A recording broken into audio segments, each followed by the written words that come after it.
And next, we have Andrea Russo, our president of Heart Rhythm Society, who's been working night and day with this COVID guidance on behalf of Heart Rhythm Society. And the statement was just published at the first of this month. And Andrea, thanks for joining us. And now's a great opportunity to talk to all the members and the EP community about some of the highlights from this guidance. Thank you.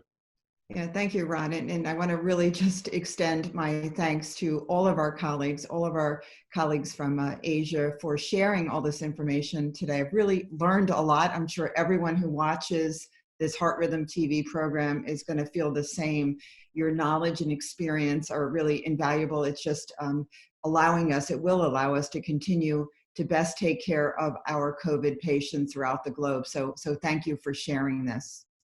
So the guidance document we recently published is shown here. So we at the Heart Rhythm Society put together a COVID-19 rapid response task force. And the purpose of this is to help provide guidance to electrophysiologists and other healthcare professionals during this pandemic and taking care of these patients. So as you can see here, this was a multi-societal effort, included the Heart Rhythm Society, the American College of Cardiology, and the American Heart Association. This was published simultaneously in Heart Rhythm as well as in Circulation. Dr. DJ Laccaretti, Dr. Chung, and myself were co-primary authors on this document. It's also, the link is shown here at the bottom of the slide. So really the goals of the document were to describe how to triage EP procedures to minimize peri-procedural exposure and conserve our very important resources early during this pandemic in the United States. We wanted to emphasize how to effectively use our personal protective equipment, or PPE, for EP procedures to minimize our peri-procedural exposure for patients, for staff, while considering our healthcare resources.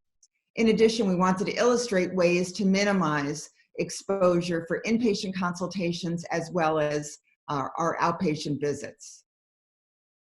So I won't go through this in detail, but we were just, there was a lot of, or there still is, some variability across the country in what is considered elective or not elective procedures. And what we wanted to emphasize in the green, certain things that may be urgent, for example, someone who comes in with ventricular tachycardia needs an urgent ablation, whether they're COVID positive or negative, may not be able to wait.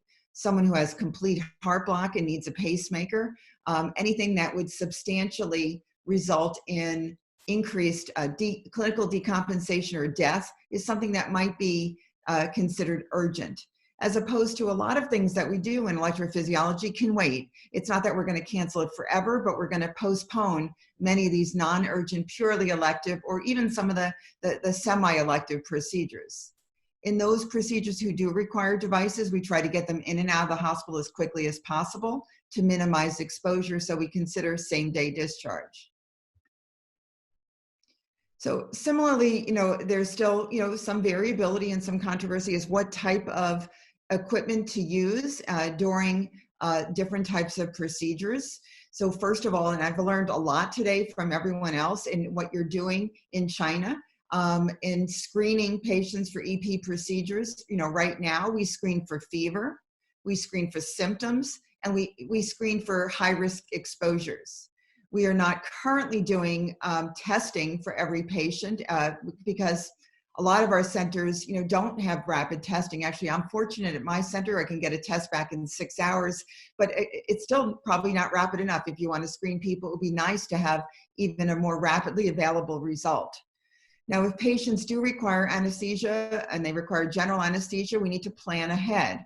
So for those right now, if they're COVID positive, during the lab procedure, our anesthesiologists and other people who might be exposed to the aerolization or droplets would be wearing either N95 or PAPR masks.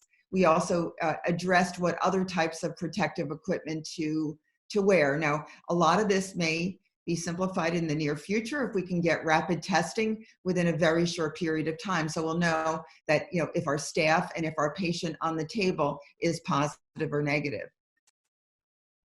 And then similarly, in our outpatient setting or during our inpatient consultations, we'd like to find ways to minimize exposure. And really what that's resulted in is virtually almost all of our visits are telehealth visits, either telephone visits or with a visual video of the patient. So, and we also, if the patient has to come to the office for some urgent problem that can't be addressed over the telephone, we do currently screen for symptoms or fever prior to arrival. In some centers may even be, checking temperature when they arrive in the office. I think electrophysiology in general, we're very well set up in the United States. Most of our device patients currently are on remote ICD follow-up or pacemaker follow-up. Many are on remote follow-up also. So I think electrophysiology is very well set to follow these patients in a device clinic remotely. So we're fortunate about that. So, just to mention, so we have with the Heart Rhythm Society, we have this COVID task force, and on our website, our general website is there at the bottom left of the slide. We have a COVID-19 challenges and resources and solution center where you can see our COVID task force gives an update routinely on that.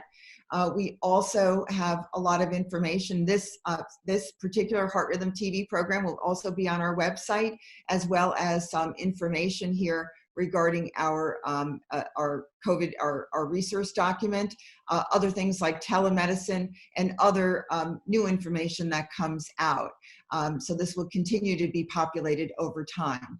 In addition, for Heart Rhythm Society members, we have a community. We have lots of different communities on our website.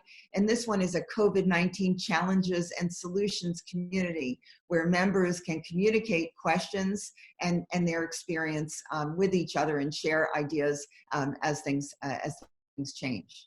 So thank you. And again, thank you again so much for sharing all your knowledge with us and all your experience. And I'm sure everyone around the globe is going to learn from this Heart Rhythm TV program. Thank you. Thank you, Andrea. That was fantastic. And congratulations to you, Drs. Lucaretti, Dr. Chung, and the entire consensus group. I think that guidance was really important. And we have followed suit. We've actually even kept it more simple and just said it's VT storm, infected extraction. And I think it's great to outline a lot of those. The ones that we're putting off were like CRT and heart failure, but clearly there are those that might be more urgent. So I think it's great to have this statement. And I think most of us too are doing the same.